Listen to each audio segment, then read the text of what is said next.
If not because I met this girl, I would have had thousands of adopted child. But I warn you, they are very dangerous. If I'm talking to you, let's say, if not, Ajoke is a blessing to my life. Why?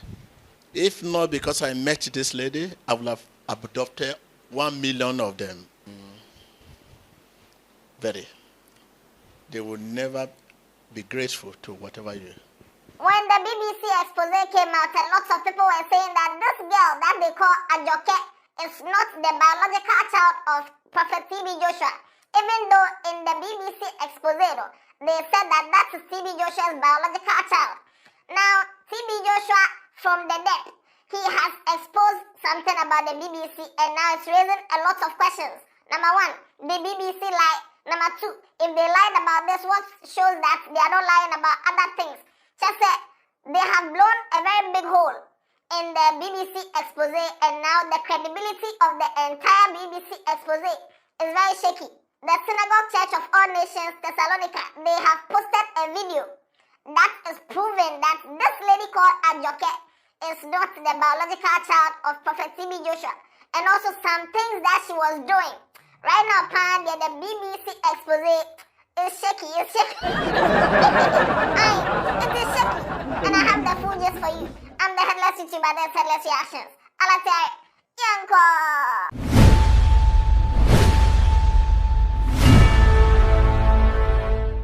SCOAN Thessalonica posted this video on YouTube, and this is a Prophet TB Joshua in a disciples meeting talking about Ajoke, talking about some things that Ajoke had been doing. But before we get there, let me refresh your memory. This is what they said about Ajoke in the BBC expose. Watch this video. I stared myself in the mirror lots of times, and maybe I do look like him, maybe. For as long as I can remember, I have been raised as TB Joshua's daughter. I knew the child, Ajoke, right from birth. She's his actual daughter, his biological daughter, with another woman outside of wedlock. He doesn't seem to like her very much. She was like kind of labeled the black sheep of the family. I was in primary school. I was made to move to the disciples' room. I didn't volunteer to be a disciple. I was made to join. Ajoke grew inside the synagogue, like an outcast. I think he wanted to keep her a secret. I don't think he wanted anyone to know who she was. The message about Ajoke was that she had terrible evil spirits that needed to be driven out. There was a time in the disciples' meetings, he said that people could beat her. Anyone in the female dormitory could just hit her, and I saw people just walking in, just slapping her as they walked past. Ajoke, a little thing, you see somebody slap her. There was a particular time that I was very tired. I had slept a little bit too much. So he started like shouting at her to get up, to get up, to get up. And there was another like disciple there who basically took her and took her to the shower and whipped her with an electrical cord and then turned the hot water on. Put my head right on the hot water. I was screaming at the top of my voice, and I just let the water run on my head for a very long time. We're talking about years and years of abuse, consistent abuse, abuse that wasn't ending. He hated her, and he punished her for being born. Her existence was probably the biggest threat to his reputation. I couldn't even have an identity. That kind of pain cannot be put into words. I felt like, you know what, maybe I really don't deserve to be alive. What's her fault? What has that girl done? It pains me. She was still very young that time. Can you imagine how heartless we were? So according to the BBC, Ajoke is Prophet TB Joshua's biological child. He was maltreating her. He could tell people in the girls' dormitory that they can beat her and a lot of things. But then, this video that was posted was Prophet TB Joshua talking about some things that this girl was doing. Always in trouble in school. stealing from school and also stealing from the disciples when she is in their dormitory, proposing to boys, and a whole lot of things. The first thing he spoke about was the letters that this same Ajoke wrote. Whenever she's in trouble, the school will make her write a letter to apologize. They'll make her write a letter to say what she has done and all that. They read those letters. Watch this video. I think I will begin to introduce the Ajoke here to you. Ajoke, stand up. So that you can come together, see what you can do in your prayer and help, okay? With little way. Before now, I thought it's a thing that I can call her in the office, and that I think there's need.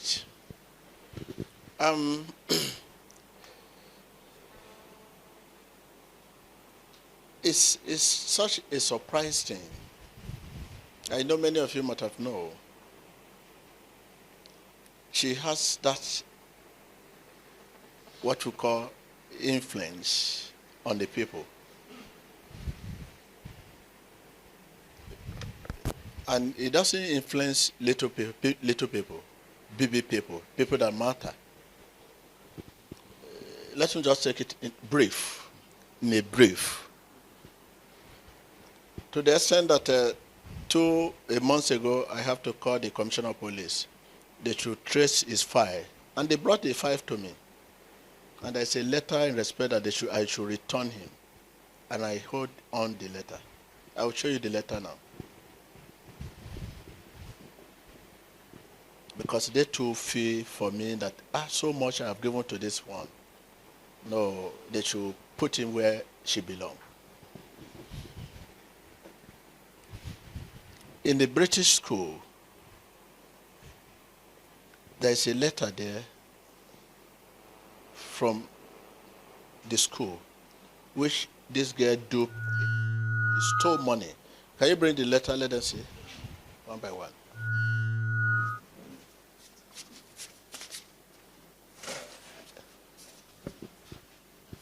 Come on, open the letter one by one. Look for the letter.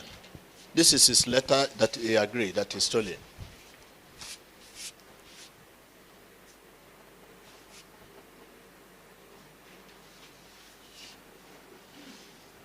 Okay.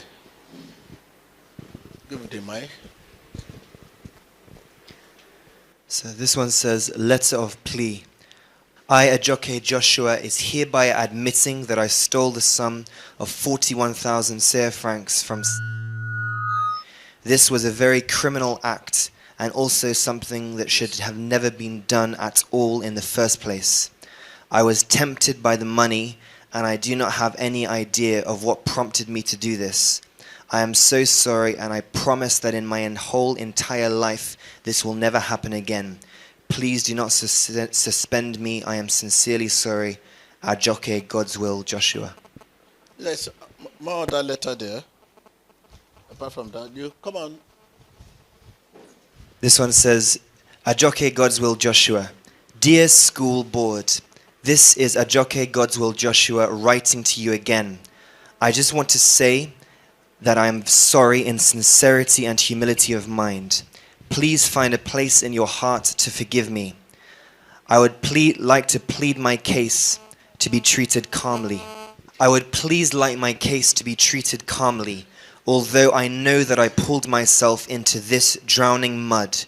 Kindly forgive me and do not let my parents know about this. It's a different one. This says, to Prophet TB Joshua, the synagogue, Lagos. We wish to bring to your notice formally this incident of theft perpetrated by Ajoke, God's will, Joshua, here in school. The school management has dealt with it by giving her a suspension and consequently her being put in isolation. It is a 3 school days suspension, and she is allowed no visitors except her house parents or form tutor who will give her some classwork to do. We wish to assure you of our desire to keep her in school and to help her in various ways to reform and change her for the better. We are of the opinion that taking her out of the school to another place could rather compound the situation and allow this habit to go on. But being in one place, getting the needed help from counselors, both spiritual and temporal, would be a great extent about the needed results. We acknowledge the fear you have of your name being tarnished, but this we assure you once again, it is being cautioned and we would not allow it to spill over. We've spoken to your delegation and given them a copy of the letter of plea, as well as the statement of acceptance of wrongdoing written by her, which clearly indicates her being sorrowful for the situation she has created and her remorse for it. We will continue to support you in every way possible and be grateful for vice versa. God bless you. Gareth Jones on behalf of the academic team. You listen to that?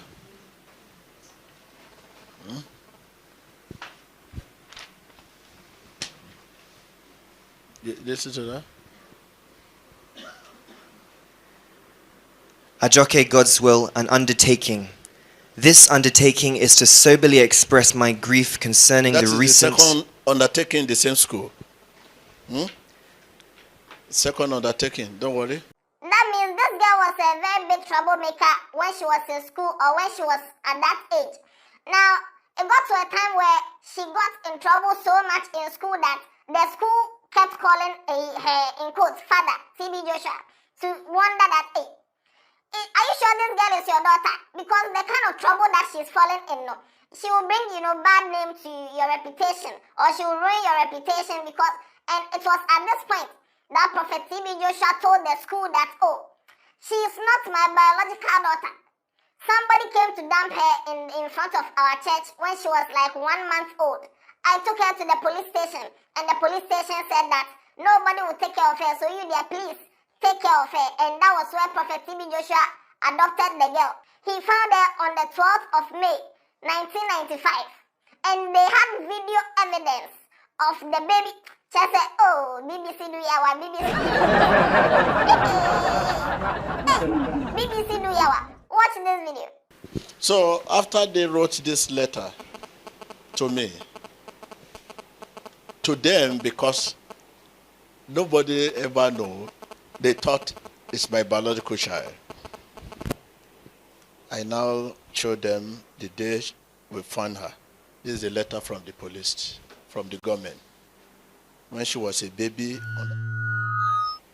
I took her to the police station, and they were telling me, please, why can't you take care of this? Nobody will be able to take care, adopt her. And I find this little, let her live with us. And the video, when she was a baby, the very day, was recorded. Fanny, tell them what the teacher said. Chebi, you follow them to school? Yes, sir. Okay, when you people showed them the document? Yes, sir.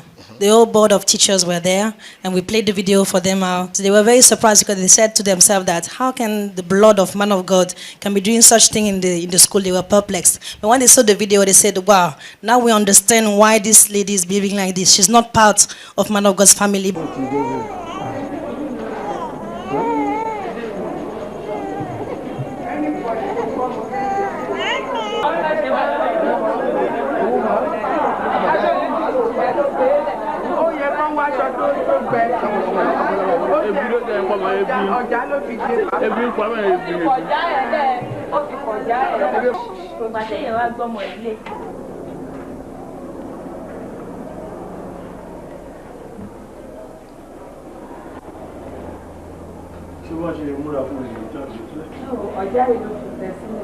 nígbà rí àwọn olùtàn bẹ̀rẹ̀ sí pariwo tí wọ́n ń pariwo wá gbà lọ́wọ́ wọn pé bóyá àwọn olùtàn gbá yìí ta wàá gbé lọ títí àwọn èèyàn ti gbàgbà tó kò sẹ́ni nǹkan ta ìgbà tí wọ́n bẹ̀ wá pariwo káàkiri ní abá gbà lọ́wọ́ wọn ìpayà láti àbí wọn ti gbé káàkiri lọ́tọ́ ilé ní pé àwọn wá sí.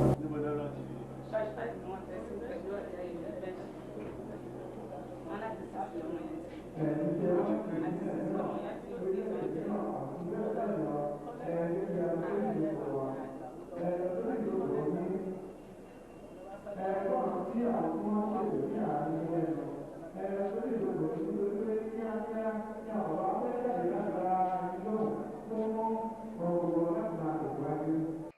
this blows a very big hole in the entire BBC presentation, but we'll talk about that later in the video. Keep watching. Now, they also spoke about this girl, Ajoke, stealing. She used to steal from all the girls, like the girls' dormitory and stuff. She used to steal money from them. She would see money, she would take it, and then she would take it to school. If she's about to leave for school, she would steal money. She would see 20,000 naira in somebody's bag. She would steal it. She would see $3,000 in somebody's bag. She would steal it. And when she steals it and she goes to school, within 2 days, the money is finished because she's doing rich nigga shit. Because she'll be doing rich nigga shit. She will see you and say, Shayu, your hair is grown. Go and cut your hair. I'll give you 2,000 naira. And the person will go and cut their hair. And she will give the person 2,000 naira. The person will go and pay for the haircut like 500 naira and keep the rest of the money. She will be daring people just as she was doing Mr. Beast things on campus. Ajoke will be doing Mr. Beast things on campus. She will see you and dare you if you can do it 5,000 naira, 200 naira, and just be dashing out the money. Watch this video. Last week, of recent, what used to happen in the female room, the stealing money. Anu, I think he confessed is Anu. He confessed. Yes, sir. That then she was going to a school here in Lagos, a very close school at Ikotunye. So she went to where my money was 20,000, and she took it to school. Within 2 days, the money was finished in school. So it was Florence that came and said the way she was spending money. Look at a small boy and tell the boy, if you barb your hair, I'll pay you 2,000. And the boy went to barb his hair, and Ajoke paid 2,000. Okay, you followed them to school. But he confessed he's the one. He confessed that she's the one. When we went with her to our friends, because she gave most of our friends are boys, she normally give them, she can just look and say, if you finish this thing, I'll give you 5,000. So we went there was one side at Liasu side, we went to those boys, they are very rich people. When we got there, they said that Ajoke kept money with them. So she steals money in the house here, she just distributes it and keep it. So even though you search her bag, you will not get it. Now, Bolaji $300 is missing. And Bolaji said to me personally that Ajoke took her money. Now, immediately I say, wow. Just when was that? This week? Huh? This week, sir. There was also some part of the video where she proposed to one of the disciples who was a Ghanaian but was in Nigeria, but the person left back to Ghana. And this girl, Ajoke, was sending the person messages and calling the person and telling the person, I want you to be my boyfriend. I cannot live without you. No matter what the prophet says, I will be with you. Even if it means I have to kill myself. Just, that kind of love vibes, And that one was also exposed in the video. Now, this video is a very big blow to the BBC because this proves that the BBC didn't do enough research. Because how can these people who were, the people who spoke in the BBC documentary, they are former people who were at the synagogue. They used to work there. Some were junior pastors, some were wise men, some were disciples. And some of them were at the meeting. So how come these people who spoke didn't know that this girl is not TB Joshua's biological child? How come BBC didn't do enough research to know that this girl is not Prophet TB Joshua's biological child? Because this video was there, and now they've released it. This is a video showing the baby, showing that, okay, this girl, they came to dump her in church. Oh, BBC do yawa, BBC. So now the question is, if BBC is wrong about this, and if BBC lied about this, what shows that BBC is telling the truth about all the other things? Because if you're going to expose somebody, you need to make sure that there's no loophole. But this video that they released, it has blown a very big hole in the integrity of the BBC expose. So right now people are wondering, say, if BBC got this wrong, what else did they get wrong in the expose? If people came to tell their story and they got the story wrong, what shows that the other stories that they came to tell about the occult side and the dead end, what shows they are all true? Now, this makes me also think that in the BBC video, they said that Prophet TB Joshua could tell the girls that they can beat Ajoke, and they'll be there and somebody will just slap her toa and beat her toa. What if he did that at the time where this girl was stealing money and all the girls in the dormitory didn't like her because she used to steal their money? So when Prophet gave them go ahead, that one there, you cry, you've been stealing my money, and now there they say we should beat you. Okay, now there are always three sides of a story. This side, that side, and the actual truth. We've heard from BBC. Now we've heard from a Prophet TB Joshua's camp. This is the first evidence they've brought out to blow a hole in the BBC expose. Which other evidence they'll bring out? No? We shall see. But then go and watch the full video. The full video that the SCOAN Thessalonica people posted. No? The link is in the description. It's about 28 minutes long, and it really shows that Ajoke was a very bad person and also was not the biological child of Prophet TB Joshua as they made us believe in the BBC documentary. Go and watch it. Share your views in the comment section. Let me know what you think about this new development in this TB Joshua story. What do you think? Do you think this video has stained the reputation or the credibility of the BBC expose, or you think the value is still the same? Let me know in the comment section. Tell somebody about Headless. Don't forget to subscribe to the channel. Yeah,